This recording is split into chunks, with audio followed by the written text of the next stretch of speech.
Welcome to a new edition of the Famous Interviews with Joe Dimino. On this episode, we talk with award-winning author Vickie Rubin. As the award-winning author of the memoir, Raising Jess, A Story of Hope, Vickie is an experienced public speaker and keynote speaker, and she is a passionate advocate for families of children with disabilities. In addition to her memoir, Vickie is a published essayist and blogger. Her blog, Vickie's Views, gives a heartwarming and humorous view of everyday life. She is the parent of a child with a rare chromosome deletion and an expert on working with families with children and adults receiving special services. Vickie is the best kind of warrior and advocate. Enjoy this interview. Thanks for taking a minute, Ed. I appreciate it. I'm looking forward to talking to you. Before we get into your life as an author and a writer, we went through quite a thing for the last 3 years with COVID, and I know that writing tends to be more of a solitary kind of vocation. But how do you survive that time period, and how has it changed the way that you approach life now and your craft? It's interesting because I started writing my blog. In fact, it's written on my blog's first page. I started writing my blog basically on the day when they told people don't leave the house. So I had already had my book. I was in the process, but I felt this need to write more frequently during COVID, and I believe getting up every day, having that to do was what got me through the years of COVID, because that just getting up to write and to and there was, all right, I'm not doing very well here. Okay. No, you're fine. The COVID provided so much for me to write about. I'm considered a nervous person, so I wrote humorous blogs about, hypochondria and trying to go shopping and, washing the vegetables and all that. So it really, the writing really helped me. No, go ahead. I was just going to say my book originally came out also during COVID, and I believe that was a difficult time because there weren't any come into bookstores and do book signings, and things were kind of closed up. So the way to promote your book was only online. There wasn't a lot of face-to-face. Well, they always say, anybody that's been a veteran writer always says that the best thing that you can do as a writer is write every day. So it's really it's part and parcel to the process. Yes, absolutely. So let's go back in your life when you were young. What did you dream that you wanted to be when you grew up? Was it always a writer? No, I never thought I was going to be a writer. I'm from Long Island, and my dad was a dress manufacturer in the city. He worked in the garment center, and I used to work in his office in the summers. And I actually thought one day I was going to live in the city and work in the garment center. I even knew what apartment I was going to live in, and I had my whole life planned out. And every single thing is different than what I anticipated. Are you happy with how everything's turned out? Absolutely. When I went to undergrad, I still didn't know what I wanted to do. And at the time, I had a boyfriend who's now my husband, who I met in college, and his mom was a teacher. And so I was like, fine, I'll go into elementary education. And so I got my degree in elementary education, but I didn't really have the desire to go into special education or do anything at that time. And then having my daughter really changed my life, all for the better, but it also changed my career. It's interesting. You've mentioned a couple of things that I can kind of relate to. My dad was actually born in Brooklyn and raised in Long Island. He was raised in Massapequa. Oh, I'm from Westbury. Okay. Yeah, so I could tell the accent when you said Long Island. And my son, Miles, is 18, and he's in the autism spectrum. So I've been very immersed with the special ed community here in Kansas City for quite some time now. Absolutely. When I was working, one staff member in my department, really a local expert in autism, and we did a lot for families whose children have autism, and just about the diagnosis and education and family dynamics. And there, as you know, as a parent, there's a whole autism spectrum, but a whole spectrum of changes and adjustments that you have to make as a family. Yeah, absolutely. Yep, certainly. So let's go back to your childhood and growing up, and how did these seeds of creativity and writing get in you? I know you had a different career, but you're writing now. So how do you think all of that kind of manifested into who you are today?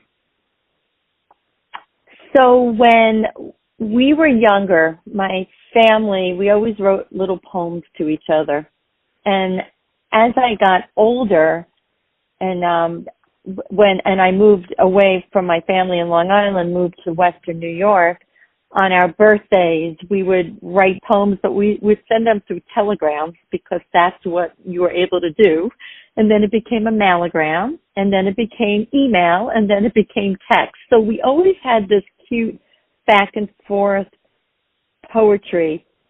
And for a while, I was writing poems for people if they had birthday parties or if they wanted an invitation. So I always had that going. I also wrote a lot and had it published in our local newspaper, and op-ed pieces. So I always had a little bit of the writing. And my mom always said to me, Vicki, you should write a book. And I'm going to stop here for 1 second. Am I answering your question? Because I know you were talking about my childhood, and now I'm talking about how you are. Okay. Yeah, you are. Okay. You're fine. Okay, so I'll just start again. My mom always said, Vicki, you should write a book. And I always said, Mom, I've got 3 children. One of my children has very significant needs. I'm working full time. I don't have time to write a book. And when I retired, my kids bought me an old school dictionary and thesaurus, and they got me a pen and said, write your book. And I had been collecting so much information all throughout the years that it was completely overwhelming to where do you start to write a book? Do you write a textbook? How does this even happen? And then I read a memoir by a person who had an extraordinary challenge in his life. And he wrote his memoir in essays. And for me, that was a light bulb because I had been writing in essay form. My op-eds were always essay. If I wrote something for work, a piece for families, it was always essay. And I thought, oh, I can write my book in essay form. So the book, it's called Raising Jess, A Story of Hope, it's a memoir talking about our family's life and raising a child with a rare chromosome disability. But it's written in essay format, so it's such an easy, fast read. So I'm curious, there's always that book in your life that really either makes you want to write or makes you love reading. What was that for you early on in your life? So my dad taught me the love of reading, and I felt the hook, I thought, with this book called The First Deadly Sin. For me, that is the book. I don't even know why, but that was the book that gave me I love this book. My dad remembers it as when he gave me the book, A Tree Grows in Brooklyn. So I guess it's one of those books that just captured me. And even now, I'm reading a book on my Kindle, and I have a book on Audible. So I usually have two books going at the same time. It's always been a passion of mine. I never thought I would be a writer of a book, but I've always loved reading. So who's been a role model or hero for you in your life? The person who's been a hero, she's a fellow mom. Her name is Chris, and her son, at 5 years old, was diagnosed with Duchenne's muscular dystrophy. And she took that diagnosis and made an extremely positive life for her son. So when someone has Duchenne's, their lifespan is it's usually under 30. And her son, she made sure, had every opportunity. He went to college, he worked, and when he was about 21 years old, he wanted to live independently in his own home. And she knew at that time that if she waited for the state and the government to do the funding and find the house, it wasn't going to work. And she and her husband opened up a foundation, and they were able to create a group home for 5 men who had similar physical disabilities, but cognitively they were doing okay.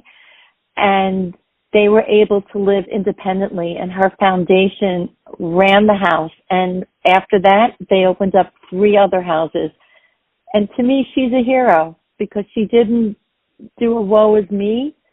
She created a foundation that helped her son and helped so many other families.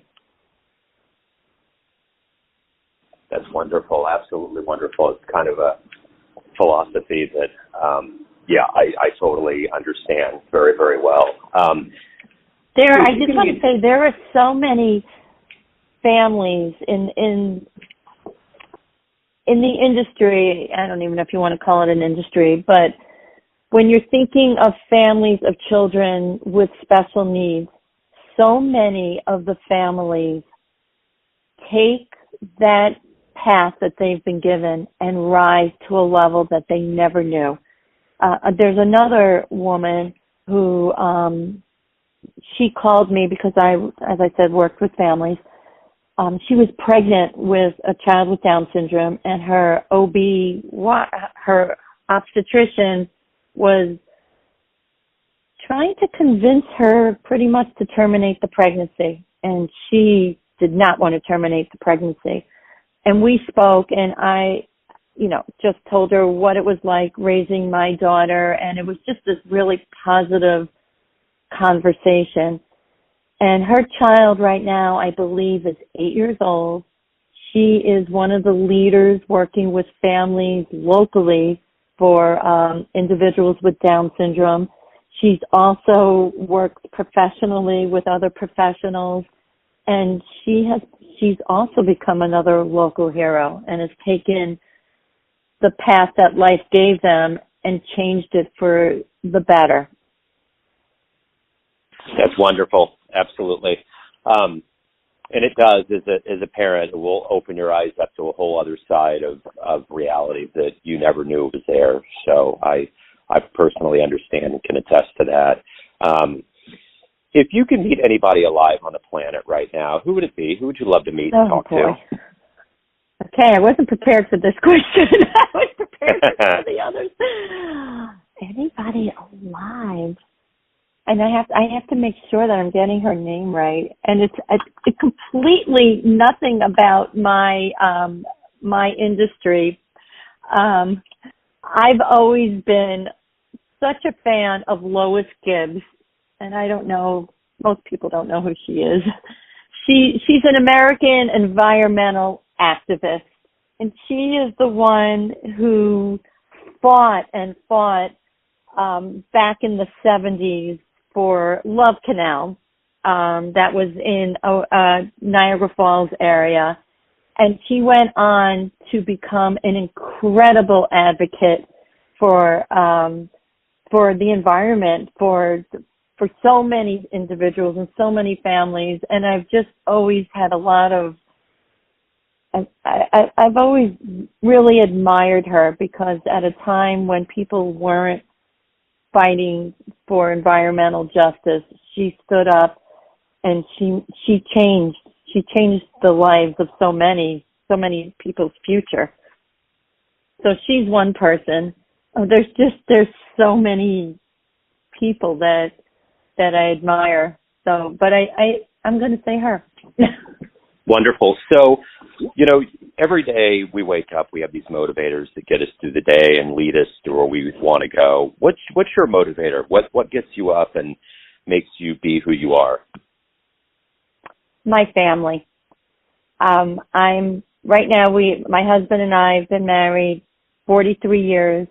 We have 3 children, and our oldest, Jessica, who the book is written about, is 40, and then I have a son who's 38 and a daughter who's 35, and we've been blessed to have grandchildren, and everyone lives in town, and every day when I get up, it's for the family.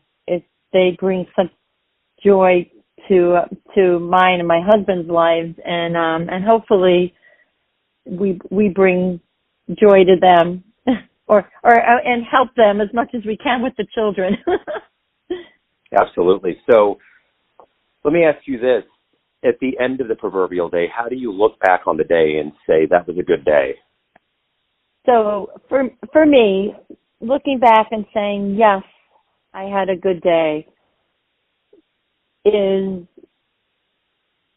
was I active? Did I do something that was physically active is very important.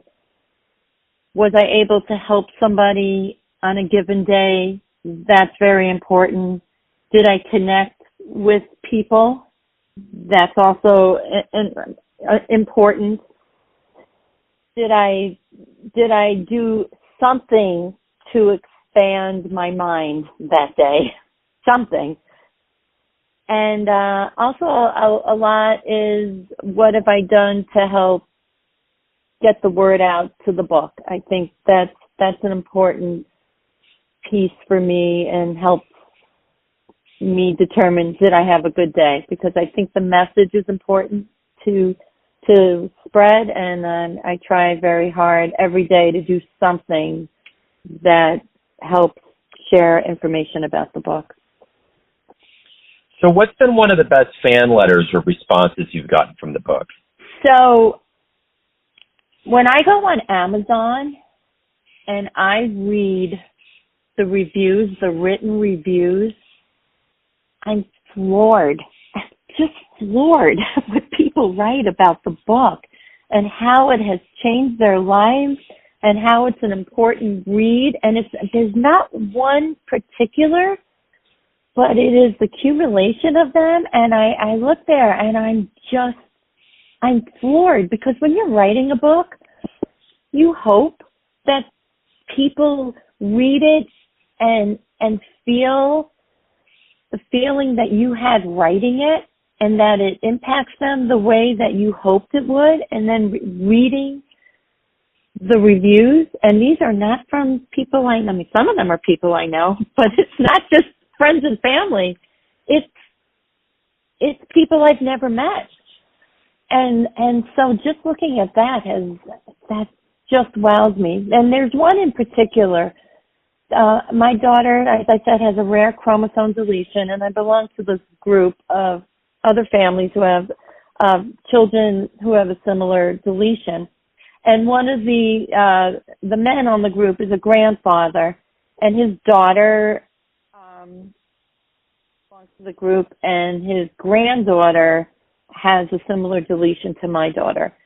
And so he wrote me after he read the book that he bought one for himself and one for his daughter.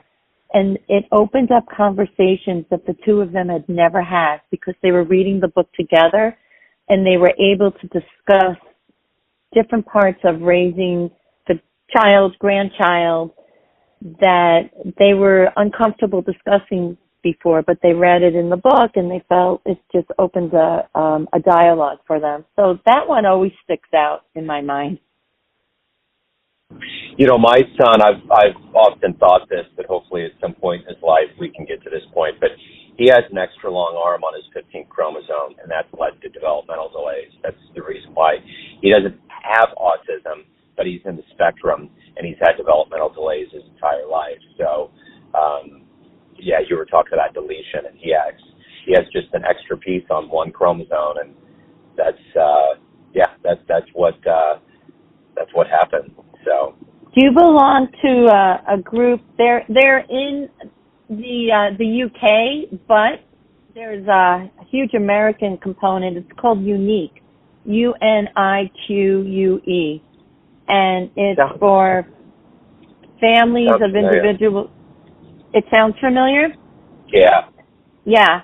And there's also NORD, N-O-R-D. It's an acronym, and that's a National Organization for Rare Diseases. And although I don't consider my daughter having a disease, and I'm sure you don't consider your son having a disease, rare chromosome deletions are under that. And it's a way of connecting with other families and individuals who have the deletions or extra parts to their chromosome. How old is your son? He's 18. Oh, he's 18. Yeah. Okay. Yeah. So you're at that, I know you're interviewing me, but you're at that real transition age, 21, and things change. Yeah, and, you know, he got a job last summer, and I've always been the type that I've always really kind of fostered him in a way that he can do anything he wants, and really given him that reign and been very active. We do a lot. I really like to get him out to see the world and feel like he's just a part of it and everything's good. He's very social. So it's, but it's interesting. We are at the nexus of a new part of his life. And, but again, I guess the summary is that it really does. He has been a wondrous level of my existence that's shown me life in a way that I can't even imagine not being able to see it. And, he's my hero. Absolutely. There's an essay, and it's called Welcome to Holland, and I don't even think Holland is still called Holland. Have you ever read it? I don't believe so. Well, I'll give you the 2-minute elevator speech of Welcome to Holland.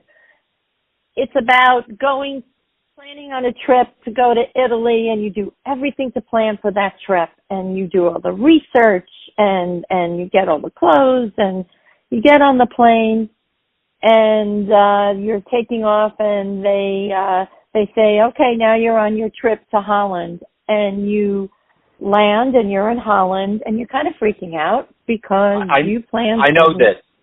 Okay. I know this. Yes. So somebody with a special needs son or daughter explained this to me. Okay. Yeah. I'm sorry. I didn't mean to interrupt, but yeah, I totally know. Yeah. So what I was saying is that the journey of having a child with a disability, it's not that it's bad. It's just different, and it's not what you expected, but that's okay. It's just different. And all the beautiful facets of raising a child who has different needs is something, you just said it. It's like you can't even envision what it's like not having that person in your life now. And it's just, there's so many joys. Yeah, absolutely there is. I agree. So let's kind of get to the essence of you. Everyone out there has a perception or an idea of who they think you are, your family, your friends, your readers. But ultimately, you live your life. What's your perception of you? Who do you think you are? Who do I think I am? All right, I'm taking a moment. Sure. That's not an easy question. At the end of the day, when I think, who am I hope I'm somebody who offers help and support to others. I know I made my career as somebody who did that, who offered help, who offered support, who tried to lead people in the right direction in terms of getting services for their child. And so I hope that at the end of the day that I am looked at somebody who hopefully made a difference in other people's lives. That's how I would like to see myself. I'm also can be considered very disorganized, poor time management skills, and running from one thing to another. So there's a lot that describes who a person is. Absolutely. Yeah, no, that's great. You hit the nail on the head. Vicki, before we get out here, tell everybody where they can pick up the book, learn more about you, anything related to your world. Where do they go? Okay. So first, I just want to thank you so much for this interview, and I love your questions and your style of interview. If anybody would like to check out Raising Jess, A Story of Hope by Vickie Rubin, the easiest way is Amazon.com, and you'll see all those reviews I was talking about. I'm also on Barnes & Noble, or pretty much if you just Google Vickie Rubin or Raising Jess, A Story of Hope, you will see all the different locations that you can get the book. I also do a blog, and my website is www.VickieRubin.com, and it's VickieRubin. Thank you so much for this interview. Yeah. I've really enjoyed this. Yeah, me too. Thank you, Vicki. I appreciate it. Thanks for tuning in to another famous interview with Joe Dimino, where we cover the world of art, literature, business, spirituality, special needs, music, and more from around the globe. If you want to hear more interviews, visit the Famous Interviews with Joe Dimino channel on YouTube. You can also find us on Spotify and Apple Podcasts. Thanks again for listening, and until next time.